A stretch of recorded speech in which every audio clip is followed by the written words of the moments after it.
Chapter 101. The Decanter.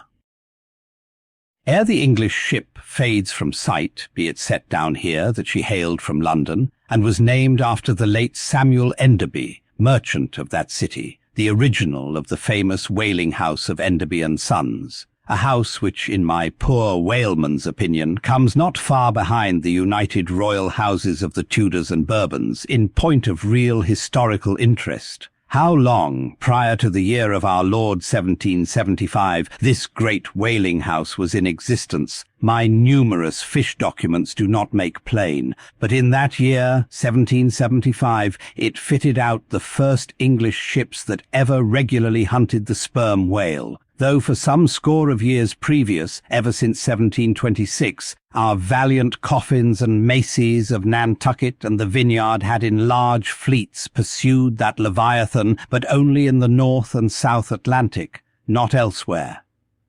Be it distinctly recorded here that the Nantucketers were the first among mankind to harpoon with civilized steel the great sperm whale, and that for half a century they were the only people of the whole globe who so harpooned him. In 1788, a fine ship, the Amelia, fitted out for the express purpose, and at the sole charge of the vigorous Enderbys, boldly rounded Cape Horn, and was the first among the nations to lower a whale-boat of any sort in the great South Sea.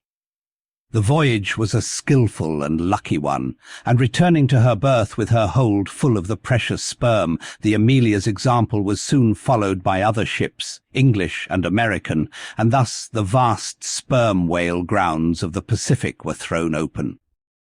But not content with this good deed, the indefatigable house again bestirred itself. Samuel and all his sons, how many their mother only knows, and under their immediate auspices, and partly, I think, at their expense, the British government was induced to send the sloop of war Rattler on a whaling voyage of discovery into the South Sea. Commanded by a naval post captain, the Rattler made a rattling voyage of it and did some service. How much does not appear. But this is not all. In 1819, the same house fitted out a discovery whale ship of their own to go on a testing cruise to the remote waters of Japan.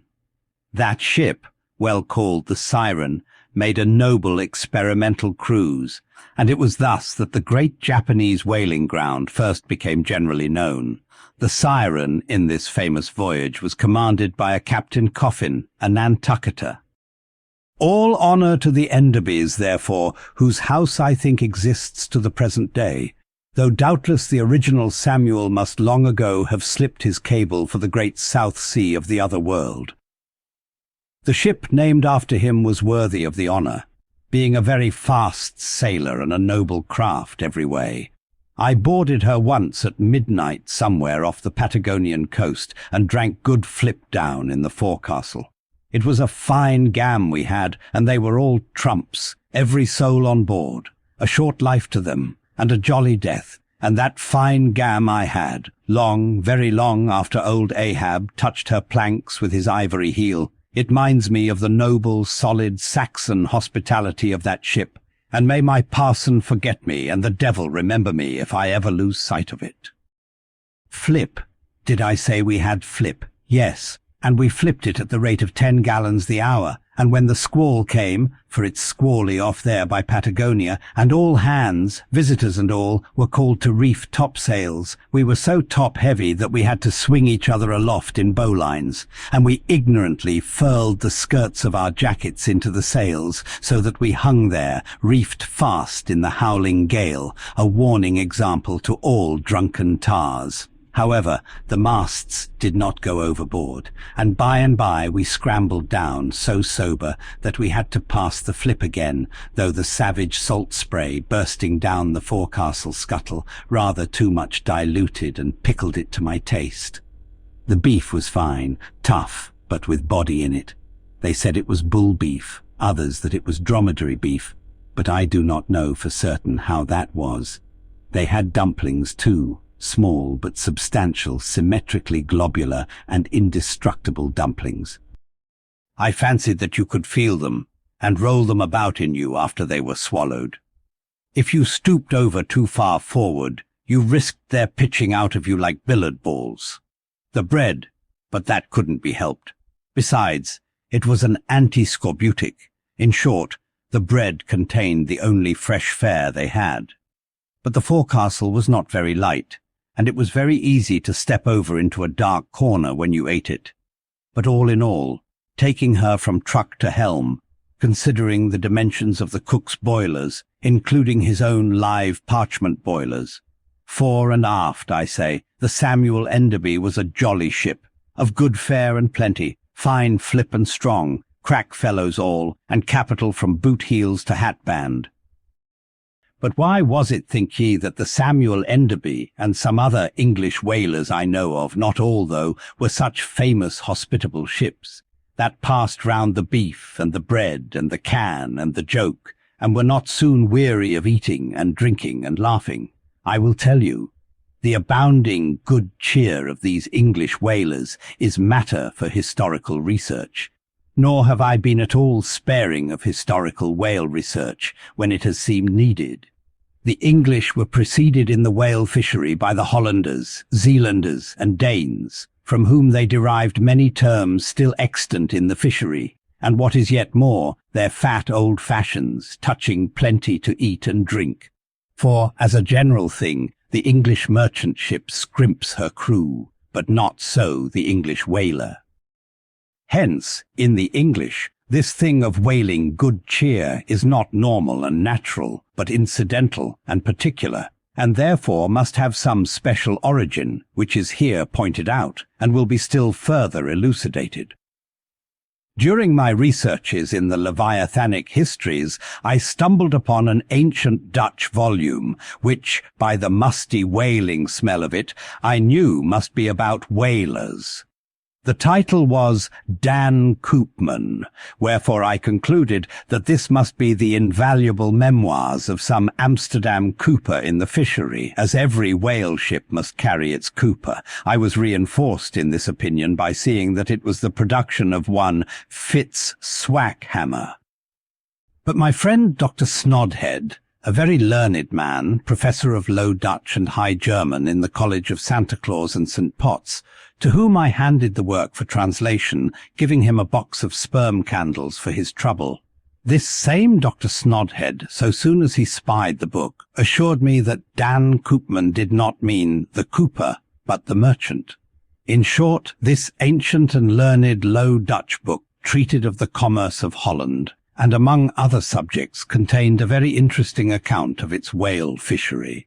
And in this chapter it was, headed Smear, or Fat, that I found a long detailed list of the outfits for the larders and cellars of 180 sail of Dutch whalemen, from which list, as translated by Dr. Snodhead, I transcribed the following: 400,000 pounds of beef, 60,000 pounds Friesland pork, 150,000 pounds of stockfish, 550,000 pounds of biscuit, 72,000 pounds of soft bread, 2,800 firkins of butter, 20,000 pounds Texel and Leyden cheese, 144,000 pounds cheese, probably an inferior article, 550 anchors of Geneva, 10,800 barrels of beer. Most statistical tables are parchingly dry in the reading, not so in the present case, however, where the reader is flooded with whole pipes, barrels, quarts, and gills of good gin and good cheer. At the time, I devoted 3 days to the studious digesting of all this beer, beef, and bread, during which many profound thoughts were incidentally suggested to me, capable of a transcendental and Platonic application. And furthermore, I compiled supplementary tables of my own, touching the probable quantity of stockfish, etc., consumed by every Low Dutch harpooneer in that ancient Greenland and Spitzbergen whale fishery. In the first place, the amount of butter and Texel and Leyden cheese consumed seems amazing. I impute it, though, to their naturally unctuous natures, being rendered still more unctuous by the nature of their vocation, and especially by their pursuing their game in those frigid polar seas, on the very coasts of that Eskimo country, where the convivial natives pledge each other in bumpers of train oil. The quantity of beer, too, is very large, 10,800 barrels. Now, as those polar fisheries could only be prosecuted in the short summer of that climate, so that the whole cruise of one of these Dutch whalemen, including the short voyage to and from the Spitzbergen Sea, did not much exceed 3 months, say, and reckoning 30 men to each of their fleet of 180 sail, we have 5,400 Low Dutch seamen in all. Therefore, I say, we have precisely 2 barrels of beer per man for a 12 weeks' allowance, exclusive of his fair proportion of that 550 anchors of gin. Now, whether these gin and beer harpooneers, so fuddled as one might fancy them to have been, were the right sort of men to stand up in a boat's head and take good aim at flying whales, this would seem somewhat improbable, yet they did aim at them, and hit them too. But this was very far north, be it remembered, where beer agrees well with the constitution. Upon the equator, in our southern fishery, beer would be apt to make the harpooneer sleepy at the masthead and boozy in his boat, and grievous loss might ensue to Nantucket and New Bedford. But no more. Enough has been said to show that the old Dutch whalers of 2 or 3 centuries ago were high livers, and that the English whalers have not neglected so excellent an example. For, say they, when cruising in an empty ship, if you can get nothing better out of the world, get a good dinner out of it at least. And this empties the decanter.